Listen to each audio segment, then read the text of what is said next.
All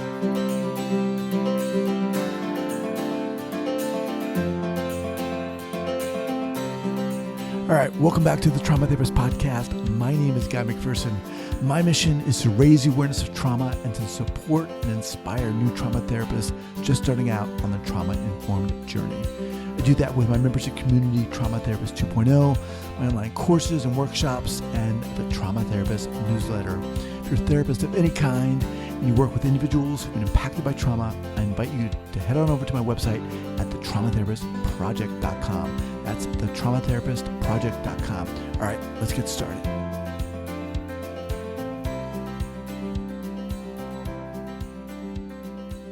So 5, 4, 3, 2, and 1. All right, folks, welcome back to the Trauma Therapist Podcast. I am very excited to have as my guest today, Dr. Haim Weinberg. Dr. Weinberg, welcome. Thank you very much. You are welcome. So Dr. Weinberg is a licensed clinical psychologist in California and Israel in private practice in Sacramento, California, with more than 35 years of experience. He's also a group analyst and certified group psychotherapist, as well as a past president of the Israeli Association of Group Psychotherapy and the Northern California Group Psychotherapy Society.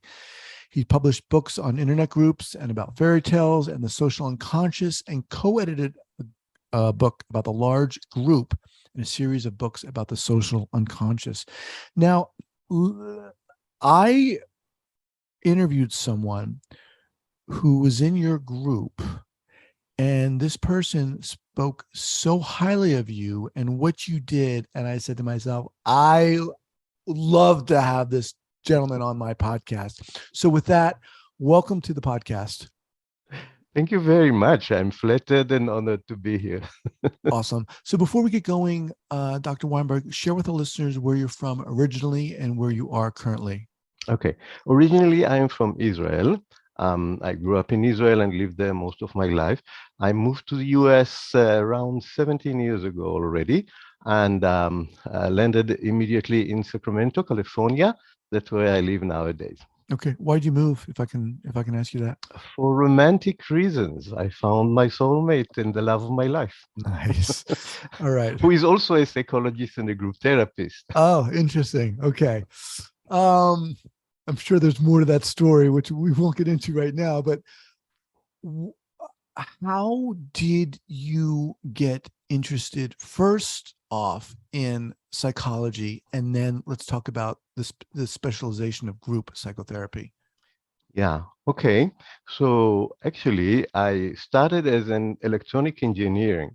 I studied in the Israeli Technion, the university for technical engineering, and but I realized that I'm interested in people more than neurons and electrons, and especially in how people connect and what kind of relationships they create.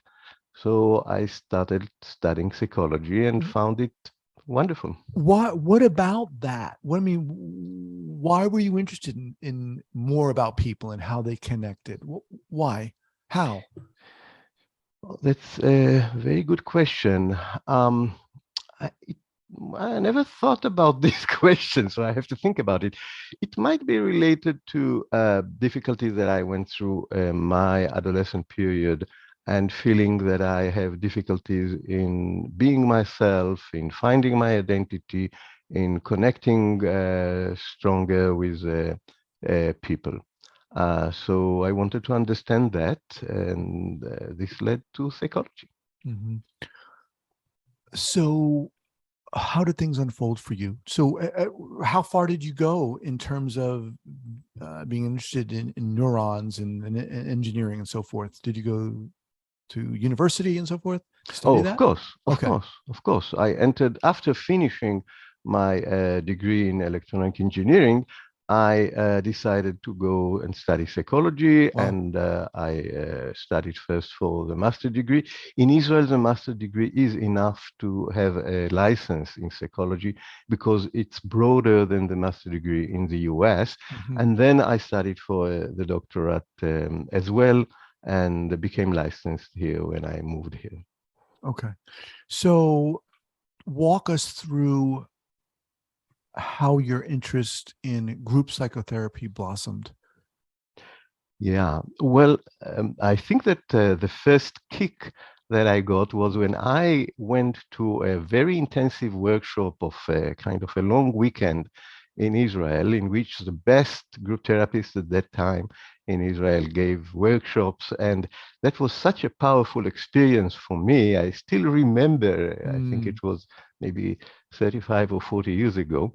And I still remember what happened there, and it simply blew my mind. And I decided, when I grow up, I have to be a group therapist. Well, what you got to tell us what happened? Oh, in that place? Well, there were such strong moments. For example, a woman that never had any relationship, and the group facilitator asked me if I'm ready to help her feel more comfortable. And I don't even remember what I had to do, but I also only remember that I had such an impact on her that I felt, wow, this is powerful. Wow.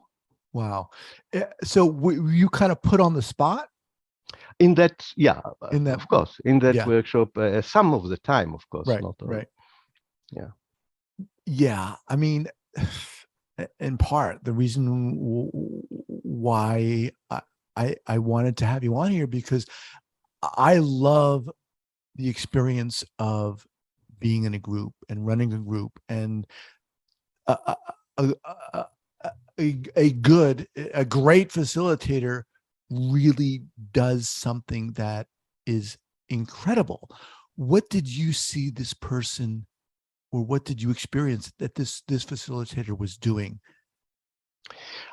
Creating a safe space, I think, to be more open, to be more vulnerable, and to interact on a more deeper level. I think that this is what I strive to do in my groups. Okay. And well, let's take each of those one by one if we can. So create a safe space. Okay, we talk about that in this field. How do you do that? Okay. One thing is by keeping the boundaries safe. It can be very simple by saying that confidentiality is kept in the group, but also whenever someone crosses the boundaries, to explore what happened and send the message that it's important to keep the boundaries. For example?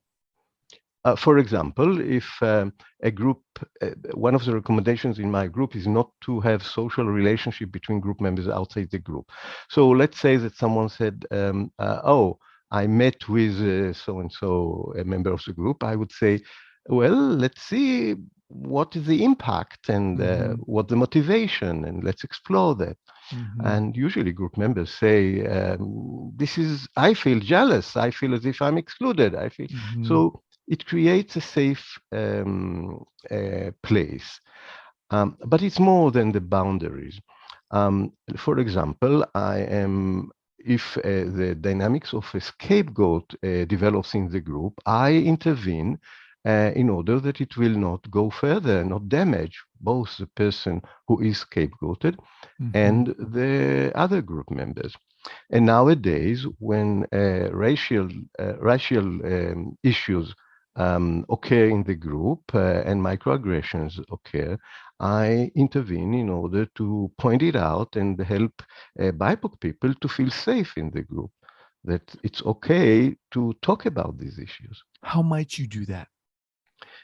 Let's say that you have some comment to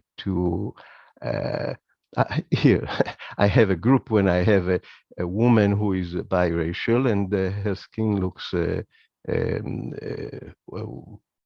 whiter than you wouldn't recognize her as having a black origin. So someone said, "Oh, you don't look like a black person." You know, he meant the color of the skin, but I immediately saw the expression on her face, and I said, well, let's stop and see what is happening here. I know that you meant well, but can you, the other person who was offended, can you say how you felt and what the meaning for you? So intervening when I see that group members feel and cannot express their feelings, helping them to express their feelings, for example. Now that, in my experience, sounds easy, but obviously it's not. I mean, it's almost an art, right? There's a tact involved. There's a judgment. There's a self-trust that has to go on with you. Yes. How did you develop that? Well, it took me years, Guy. It took me years to develop this, and I agree with you, it's art. It's a kind of having a masterpiece expertise. And I'm still making mistakes. Mm-hmm. The way to develop it is to really learn from your mistakes.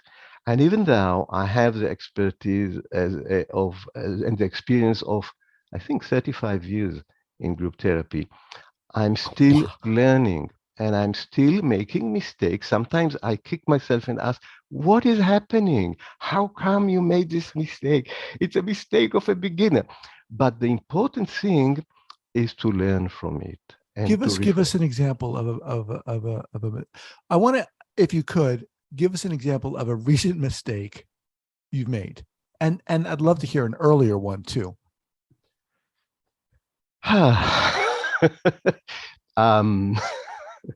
Well, it's not mistakes that I am proud of, but I'll try to. For example,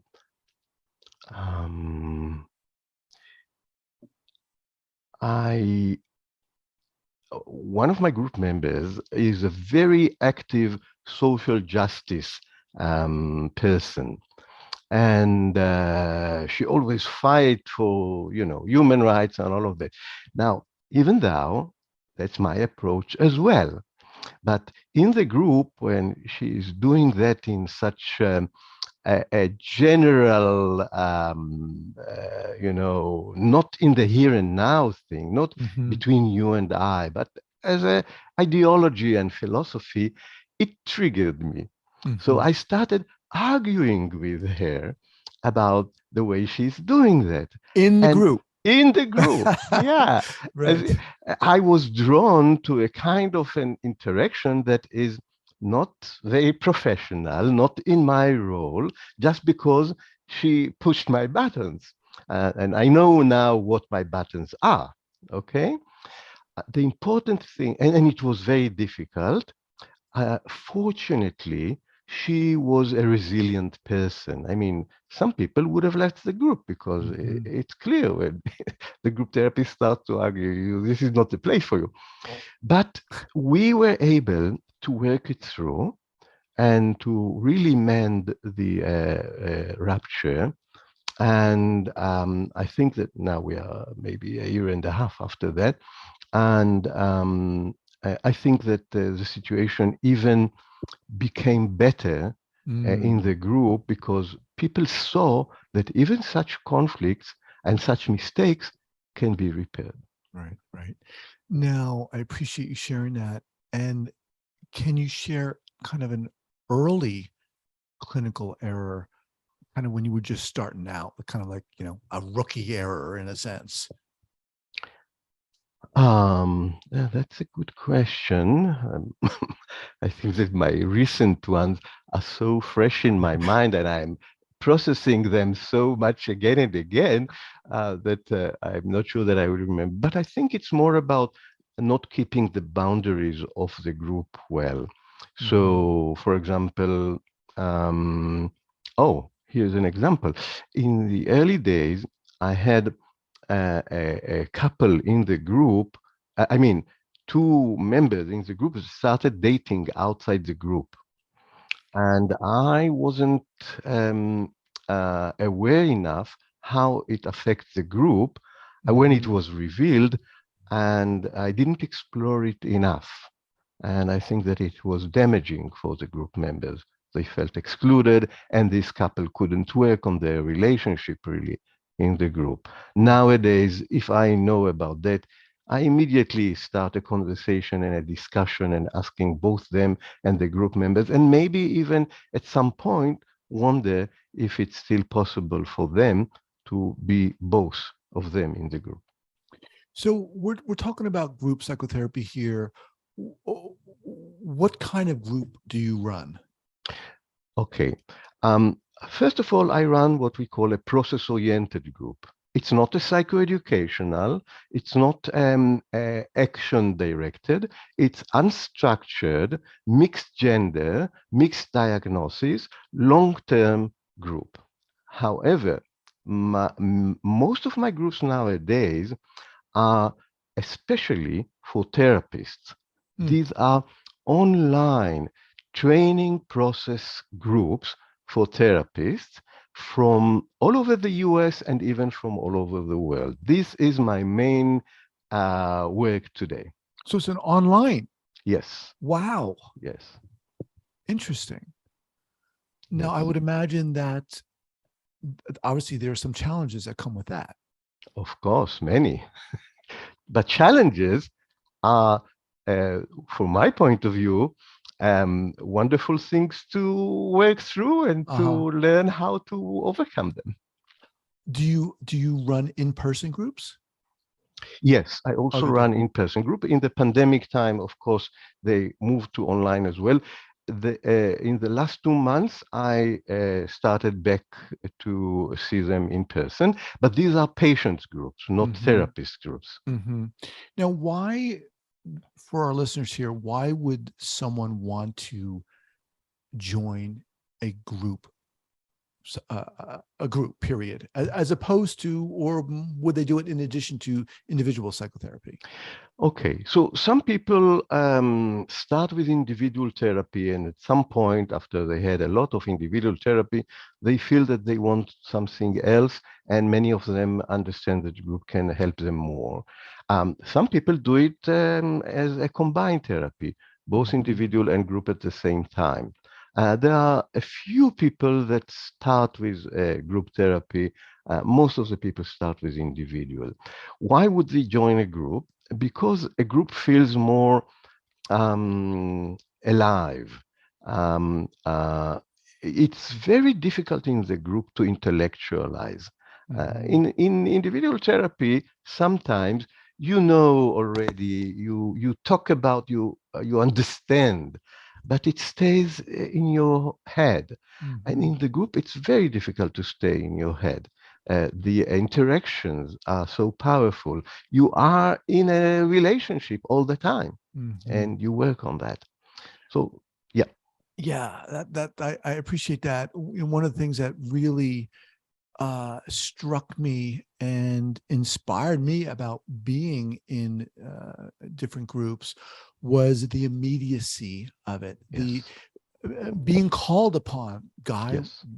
What do you think? What are your thoughts? How do you feel? What's your response? And I'd be, me? You're in that moment, right? You're called upon to kind of step up. I love that. It's hard. Yes. And Guy, you point out something very important. I want to add that surprisingly, online, because I see your facial expression so clear and so big, more than even in person, I can say, oh, Guy, I noticed that you have some expression on your face. What does it mean? How do you feel? Can you say it in words? Right. That you might not be able to see if we were that actually. When someone is on the other side of the room. Right. What does it mean to, I think you mentioned vulnerability. How does that come into play when you're working in a group? How do you invite that? And why is that important? Well, let's start with the last question. Why is it important?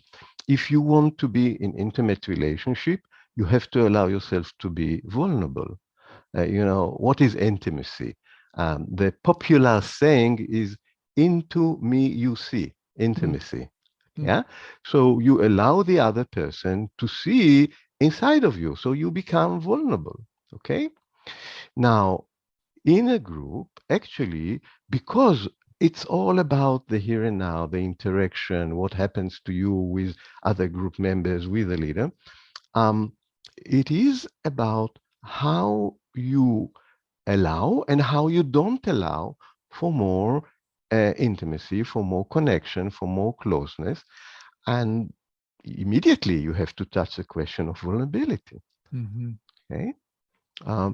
What made you not come to the group last time? I had an appointment with someone. Okay, can you think about why you preferred this appointment to the group? Well, actually, last time I opened up and I felt so vulnerable that I felt that I couldn't come. This is an example of working on vulnerability in the group. What are some of the when you said that your groups were kind of unstructured? When you sit down, let's say you're starting a group, so it's fresh, all the people are there for the first time. How do you work with that? What do you do? You're talking about the first meeting or? Yeah. Okay. The first meeting, I simply repeat the agreement. First of all, I meet with every group member before the group for three reasons. And that's important, by the way, if you want to become a group therapist, to do that. One is to start a relationship, to bond, to create some therapeutic alliance. Second, to agree about the goals and the tasks.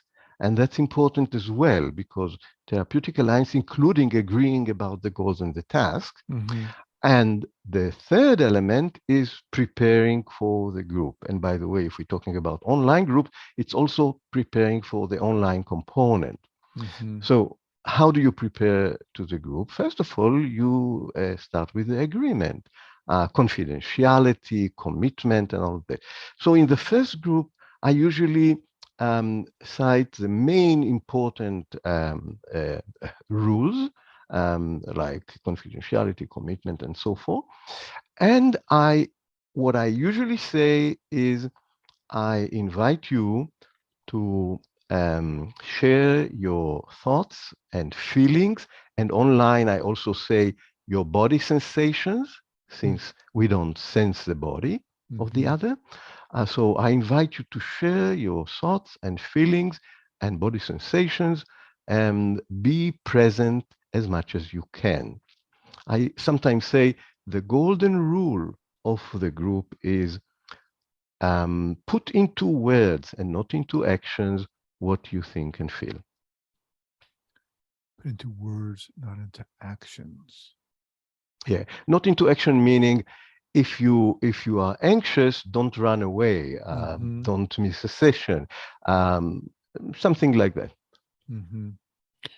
And I would imagine that within a group, there's naturally a continuum of people who have more of a facility to do that than others, right? Some people might be easy for them, and for others, okay, what do you mean put into feeling what I put into words what I'm feeling in my body? What do you mean by that?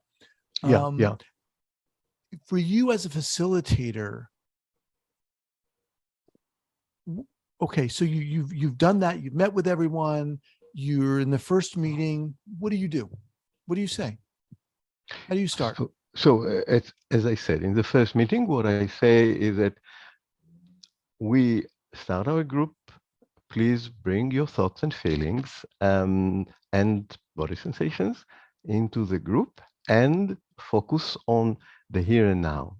That's it. That's what I say. And then I become quiet and wait. There's that inevitable silence. And wait and wait and wait. Wow.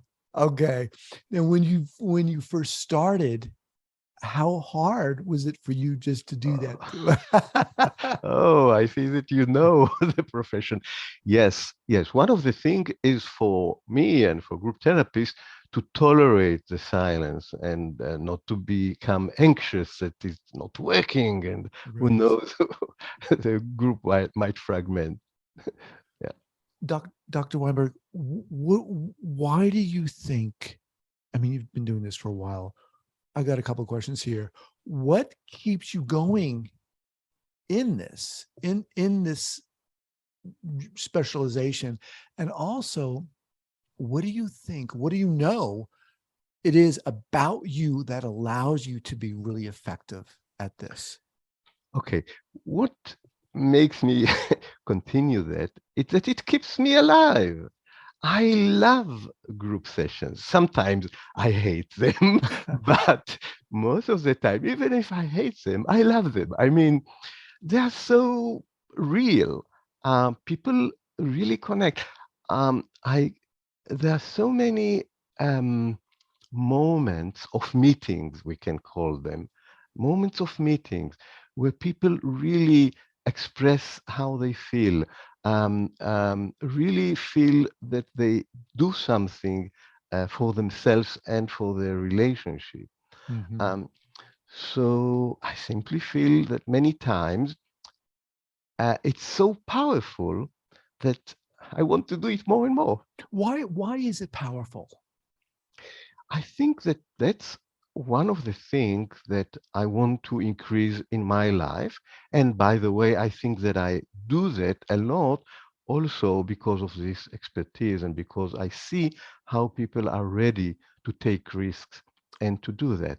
So it is powerful because people are ready to Mm-hmm. take risks, to become vulnerable, to become open, and to really feel the connection to other people. Mm-hmm. In our alienated society and divisive world and dangerous world, it's a healing experience.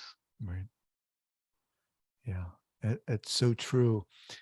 Being able to create that in that moment. I mean, you talk about risk. What is, for example, what might a risk look like in a group setting like that? It depends, of course, on the person, but for some person, even to say, I feel close to you is taking a risk. Mm-hmm. Just the other day, a woman that joined the group said, I want to tell you about my family, but I feel so anxious about it because I know that it's irrational, but I'm afraid that the moment that I will tell you more, you will hurt me. Mm, And when she's able to do that, she's taking a risk. right. Right. It's so true. I mean, I love the way you put that in this alienated world culture in which we're living, to experience that kind of connection with someone.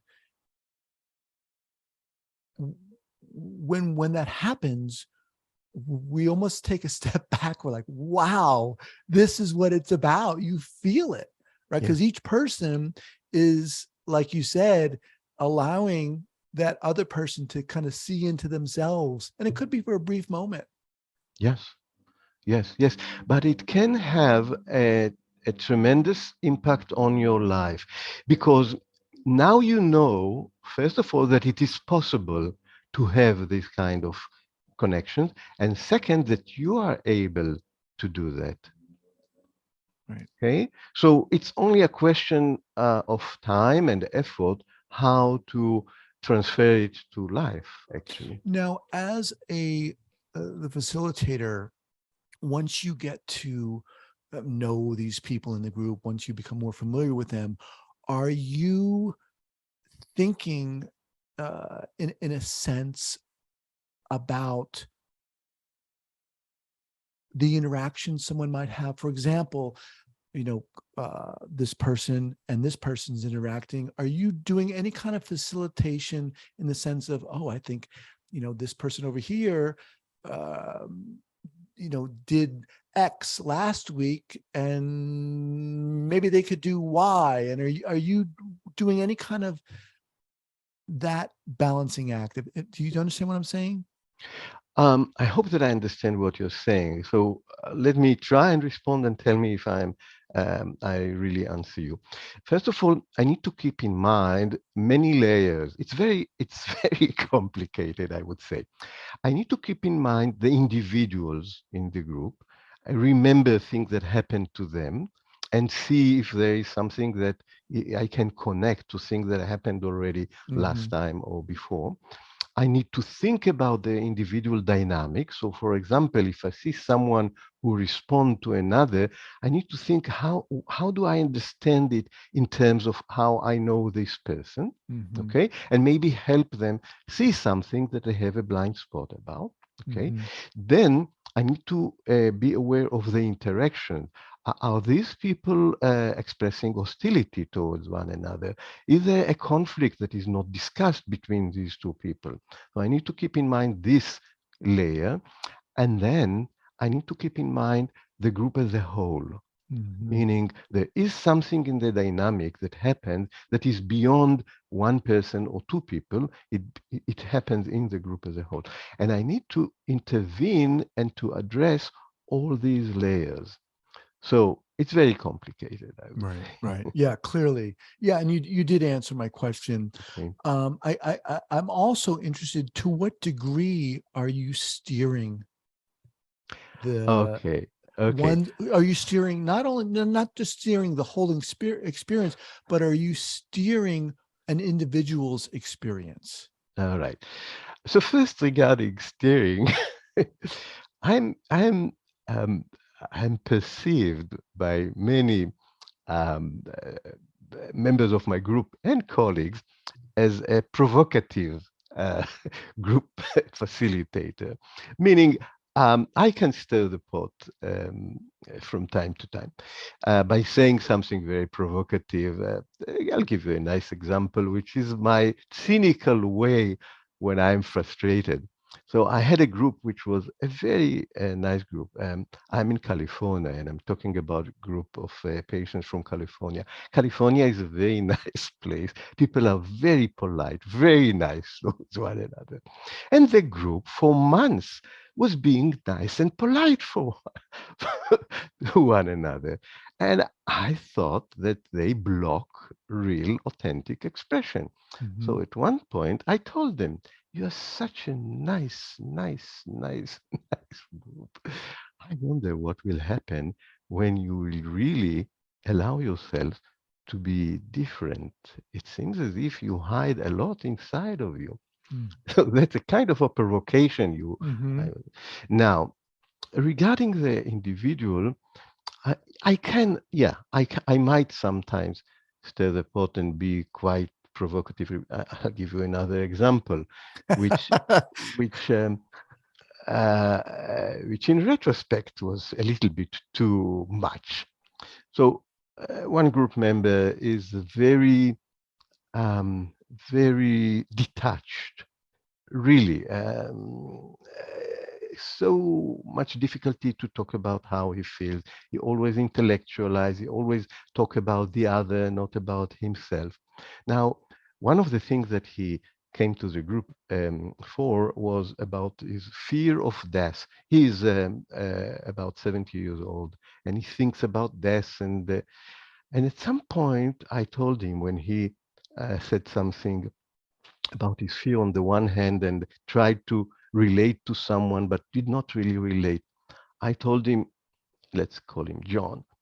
"Look, John, you are dead already.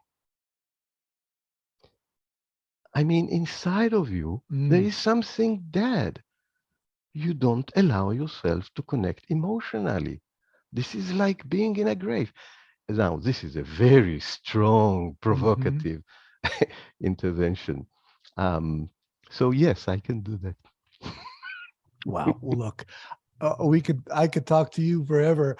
Talking with Dr. Haim Weinberg. Dr. Weinberg, look, what's the best way for people to get in contact with you? It can be through email. Let's give you the Gmail. Haimwein, which is HAIMWEIN,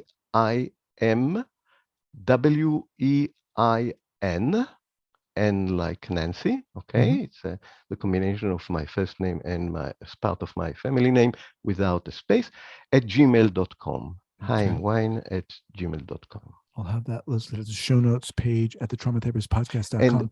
And if I can say, Guy, I'm going to open another new group for therapists, online group for therapists, in 2 months, I think. So I invite everyone to join. Wow. And where can people learn about that? On my website, I suggest that they will write to me and I will send them the details and the flyer. Okay, awesome. Well, look, Dr. Weinberg, I'd love to have you back at a later time. And I'd love to be back. An awesome guest, so inspiring. I want to thank you so much for being here. I really appreciate it. Thank you so much, Guy. I loved it. All right, take care. You too. Bye. I want to thank you so much for listening to this podcast, and I want to let you know that I am very excited about my new podcast, The Right Now Project. The Right Now Project is about healing. It's about stepping into our own courage and authenticity and getting started or continuing along our healing process. We're all going through something, whatever it is, in this crazy life we're living. And the Right Now Project is about honoring that, celebrating that, and sharing our stories via the associated membership site. Check us out at therightnowproject.com, therightnowproject.com.